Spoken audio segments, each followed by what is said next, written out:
Então, pessoal, sejam bem-vindos. Vamos dar início aqui à nossa segunda aula com relação à verificação, né, a força cortante de vigas de concreto armado. Então, na nossa primeira aula, nós fizemos ali uma introdução ao assunto, em que eu tentei apresentar para vocês, de maneira geral, como é que é o comportamento de uma viga de concreto armado com relação com relação à força cortante, né? Com relação à força cortante. Na aula de hoje, nós vamos dar um novo passo com relação ao entendimento, ao comportamento, e vamos tratar especificamente também, vamos dar início à apresentação da treliça de Misch, né? Treliça de Misch, como assim ficou conhecida. Então, Misch e Ritter, né?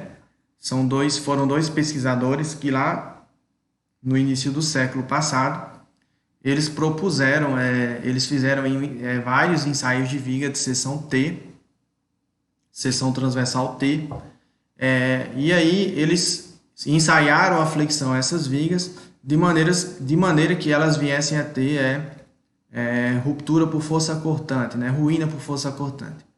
Aqui eu trouxe uma das vigas que foi ensaiada por Ritter e Morsch, Ritter e Misch, né, no início do século passado. Vocês podem procurar os artigos que foram publicados por eles. E aí, um esquema geral de como é que era feito o carregamento naquela época, né? Os autores colocavam sacos, né, carregados com algum material de enchimento ali pesado, sei lá, de repente brita ou areia, enfim, de maneira a carregar essas vigas até que elas viessem a romper, ruína por força cortante, né? Um fato interessante que vocês têm que perceber aqui é que nesses ensaios naquela época, né, e até mais ou menos até a década de 70, a década de 80, existia uma tendência de que parte da armadura longitudinal que não era necessariamente levada até o apoio, que não era necessário ser levada até o apoio, ela era dobrada a 45 graus, de maneira que aquela armadura, né, aquela sua armadura longitudinal, depois de retirada de serviço, e aí, consequentemente, inclinada, dobrada a 45 graus, ela viesse ali a oferecer uma resistência com relação à força cortante das nossas vigas.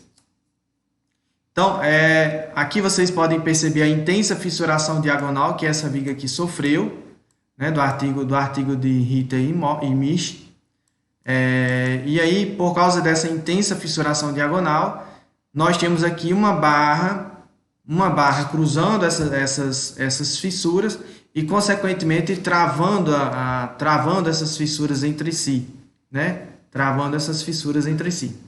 E aí, consequentemente, o que Misch e Ritter visualizaram foi uma treliça nesse mecanismo, ou seja, entre fissuras existiam aí bielas comprimidas de concreto com inclinação de certo modo aproximada a 45 graus, e que quem costurava essas fissuras eram as armaduras transversais, que poderiam ser naquela época tanto as armaduras longitudinais retiradas de serviço, como também os estribos. Então, existia aí um certo modelo híbrido com relação à resistência à força cortante, porque uma parcela da força cortante era resistida pelas armaduras longitudinais dobradas a 45 graus e a outra parcela pelos estribos. Nesse caso aqui, se vocês repararem com mais cuidado ainda, vocês vão ver que essa extremidade da viga possui estribos, né? Armaduras transversais a 90 graus, e possuem armaduras longitudinais dobradas a 45 graus, né?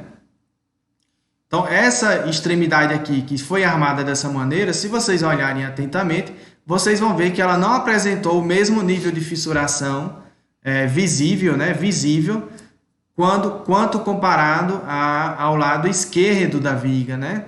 Então, o lado esquerdo, que só possuía essa armadura longitudinal dobrada a 45 graus, ele apresentou ali uma intensa fissuração, enquanto que o lado direito, em que a gente tinha os estribos em conjunto com a armadura longitudinal dobrada a 45 graus, apresentou uma fissuração bem reduzida. Obviamente que eu estou me referindo a fissuras visíveis, né? Visíveis a olho nu. Não quero dizer que, de repente, não existiram fissuras aqui. Podem sim ter existido, só que elas não são visíveis, né? E aí, o Misch e o Ritter, né, com base nessa série de ensaios de vigas que eles fizeram no início do século passado, lá por volta de 1900, eles identificaram aí uma analogia dessa viga com uma treliça isostática, observando o caminho o caminho das fissuras, correndo até os apoios, né? E as porções de concreto íntegras entre essas fissuras, que virou então o que a gente chama de modelo de treliça clássica. Então, basicamente essa treliça é composta, né, de 4 elementos básicos, que é o banzo inferior, que é aquela armadura longitudinal que a gente coloca no banzo tracionado, o banzo superior da nossa viga, que trabalha com pressão, né? Ou seja, ele é determinado pela profundidade da linha neutra, que a gente viu lá na primeira unidade. Então, a profundidade da linha neutra vai depender das dimensões de seção transversal, do FCK, do momento fletor atuante e assim por diante. Isso define a seção transversal do banzo superior dessa treliça idealizada por Misch e Ritter, né? Outro componente dessa treliça eram as diagonais inclinadas por um ângulo θ. Esse ângulo foi observado ao longo dos anos, que ele varia de 30 a 45 graus, né, entre 30 e 45 graus. Para alguns tipos de elementos estruturais é mais próximo de 45 graus, para outros tipos de elementos estruturais é mais próximo de 30 graus, né? E aí, essa região de concreto compreendida entre essas fissuras viria a ser o que a gente chama de bielas comprimidas. O outro componente e último, né, são as diagonais tracionadas inclinadas, que faziam referência às armaduras transversais às fissuras. E aí eu coloquei a palavra inclinadas, por quê?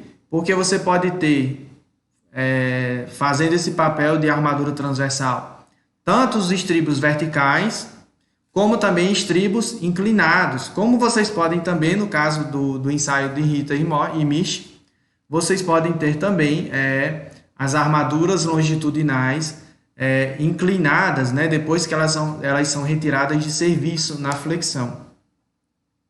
Então, esses 4 componentes vão montar, vão criar a nossa treliça, que foi idealizada por Ritter e Misch lá no início do século.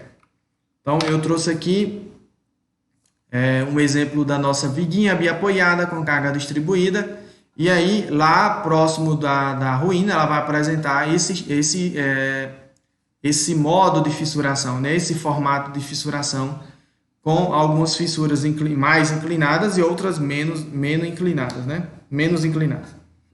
Então, próximo ao apoio, a gente pode observar fissuras inclinadas em torno de 45 graus, né? De 30 a 45 graus, enquanto que na região central, essas fissuras praticamente são verticais, porque elas são provenientes da flexão em si, e nem tanto da força cortante, já que a força cortante na região central dessa nossa viga, ela é próxima de zero, tá bom? E o que Misch e Ritter idealizaram é que essa viga poderia ser imaginada como se fosse uma treliça, em que nós temos as bielas comprimidas entre essas fissuras, que eu destaquei aqui como sendo essas barras de cor azul claro, né, azul cian. Nós teríamos também as armaduras transversais a essas fissuras, ou seja, costurando essas fissuras, que podem ser compostas tanto de estribos verticais, como também de outras armaduras inclinadas, armaduras oblíquas ao eixo do elemento estrutural, que eu destaquei com essa cor magenta, né? Essas barras inclinadas aqui. O banzo superior comprimido, né? O banzo superior comprimido da nossa viga. E o banzo inferior tracionado. O banzo inferior tracionado. Então, uma vez que você carrega essa nossa estrutura com essa carga distribuída, essas cargas elas vão ter que caminhar até os apoios, essas cargas distribuídas que eu aplico ali no meio do vão, elas têm que caminhar até os apoios por meio desse caminho ali mútuo, né, dessa treliça, que é as cargas caminharem pelas bielas, depois serem suspensas pelos estribos, caminharem novamente pelas bielas, suspensas pelos estribos e assim por diante, até chegar aos apoios, né? Até chegar aos apoios. O que nós vamos fazer na aula de hoje é apresentar como é que Ritter, né, e Misch idealizaram o cálculo dos estribos, o cálculo da área de aço dos estribos, para que essa treliça pudesse suportar o carregamento que estava sendo aplicado nela. E para isso, eu vou fazer aqui o uso de seções, vou fazer um corte na minha treliça, de maneira a destacar o esforço, né, axial que existe na barra da minha treliça. Se vocês não lembram, essa seção de corte que eu faço aqui é aquela seção de Ritter que vocês viram lá em Mecânica das Estruturas 1. Então, eu faço uma seção transversal na minha treliça, de tal maneira a achar o esforço axial em qualquer uma das barras que está naquela seção transversal. No caso aqui, meu interesse é achar o esforço axial na diagonal tracionada, ou seja, nas armaduras transversais que representam ali ou os estribos a 90 graus, ou os estribos inclinados, ou as armaduras longitudinais inclinadas. Então, uma vez que eu faço esse corte, eu obtenho esse esquema que está ilustrado aqui, ó. Então, a minha armadura transversal, ela vai ter uma força resultante chamada de FST, né? O S porque é do aço, steel, e T porque é transversal.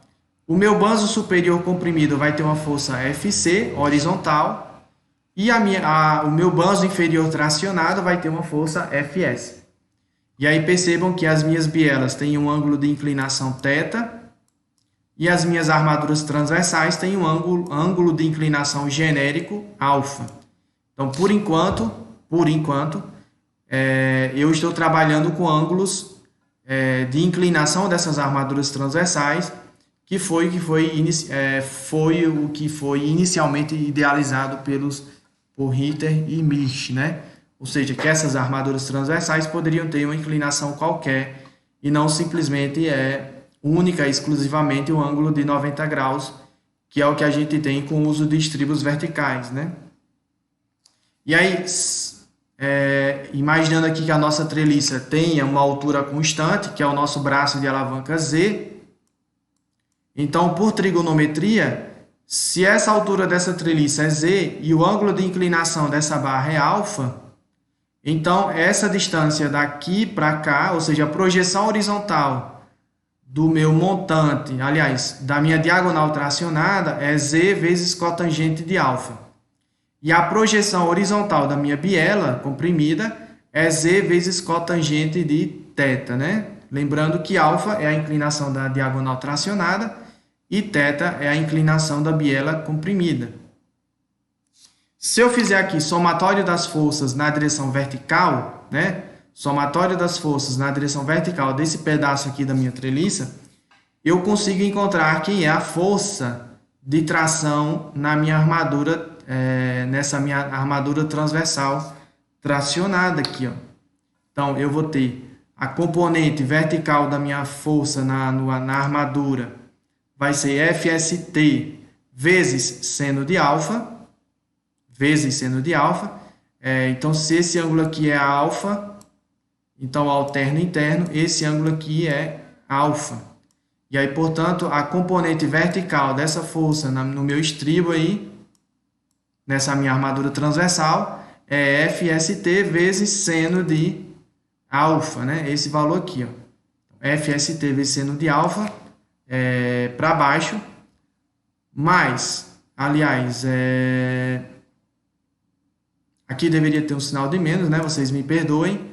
Então, aqui vai ter mais a força cortante no apoio, a força cortante no apoio para cima, né? Menos P1, menos P2, que estão indicadas para baixo, ou seja, negativas. Ou seja, para cima foi positivo, não é isso? Para cima foi positivo. Se eu continuar aqui, então eu vou ter que a minha força de tração na minha armadura vezes o seno do alfa vai ser igual à força cortante solicitante nessa seção aqui. Então, lembrem que a minha força cortante nessa seção, na seção S, vai ser quem? Vai ser a reação do apoio, né?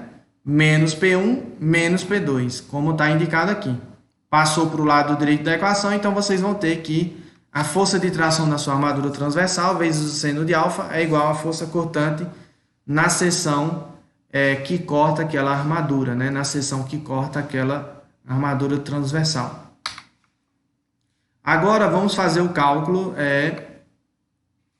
da resistência, né, de cada armadura transversal dessa. Então, imaginando que elas vão sofrer escoamento, né, de maneira a garantir ali um comportamento dúctil e também aproveitar ao máximo a capacidade resistente dessas armaduras transversais, então a gente sabe que se existe, para cada armadura transversal da minha treliça, existe um conjunto de armaduras detalhadas naquela minha viga, um conjunto N de armaduras igualmente espaçadas, né, um espaçamento S constante. Então, a área de aço total que eu tenho dessas minhas armaduras vai ser a área de aço, né, a área de aço de cada barrinha dessa, vezes o número de barras transversais. Então, esse conjunto aqui compõe a área da seção transversal de uma diagonal tracionada da minha treliça. Então, eu quero que fique claro aí para vocês que na treliça de Misch, uma diagonal tracionada ela é representada por uma barra, mas no detalhamento da nossa viga, lá no modelo real, existe ali um conjunto de barras igualmente espaçadas que compõem a área de aço daquela armadura da treliça de Misch. Então, a área de aço total dessa barra, que é a área de aço de cada barrinha, vezes o número de barrinhas, vezes a tensão de escoamento do meu aço da armadura transversal, vai ser igual à resistência dessa nossa armadura transversal que está aqui, né? A resistência dessa nossa armadura transversal. Agora vamos fazer o seguinte, eu vou igualar a força solicitante de tração em cada armadura transversal com a força resistente de cada armadura transversal da minha treliça de Misch. Então, aqui eu tenho a resistência de uma armadura transversal daquela, né, totalizando N barras. Isso tem que ser igual à força solicitante em uma barra da treliça de Misch.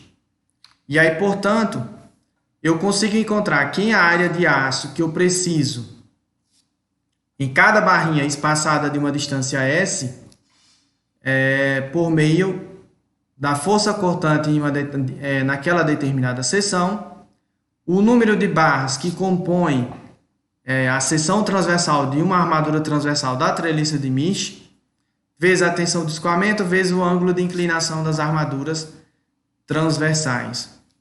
O que eu vou fazer na sequência agora é substituir o número de barras que existe para cada diagonal tracionada.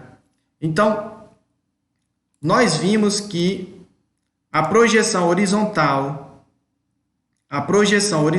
da minha biela comprimida era Z vezes cotangente de θ. E a projeção horizontal da minha armadura transversal tracionada era Z vezes cotangente de alfa.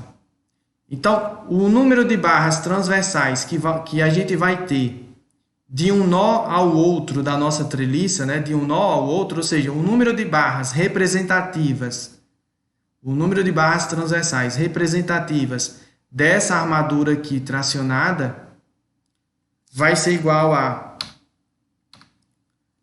o espaçamento, a distância total que eu tenho do ponto médio de um nó ao outro, de um ponto médio ao outro ponto médio, dividido pelo espaçamento entre as armaduras transversais, que é igual a S. Então, se eu pego a distância entre montantes, se eu pego aqui a distância entre diagonais tracionadas e divido pelo espaçamento entre as armaduras, eu descubro quantas armaduras transversais eu vou ter representativas de cada diagonal tracionada da treliça de Misch, né? De cada diagonal tracionada da treliça de Misch. Portanto, colocando aí em evidência o Z, né, o braço de alavanca, eu vou ter que o número de barrinhas transversais representativas de uma diagonal tracionada vai ser igual a Z, que multiplica cotangente de θ vezes cotangente de alfa, tudo isso dividido pelo espaçamento entre armaduras. Por sua vez, se eu substituir o número de barras transversais na equação do SW que a gente viu no slide anterior, eu consigo achar a seguinte equação. Se eu passar o S, né? Se eu passar o S dividindo o meu ASW, eu acho então uma equação de bastante interesse para a gente, que é a área de aço, né? A área de aço em função do espaçamento, a área de aço transversal das minhas armaduras transversais em função do espaçamento dos estribos, ou seja, meu ASW sobre S, ou melhor dizendo, a área de aço que eu devo ter ao longo de cada faixa unitária de comprimento da nossa viga, né?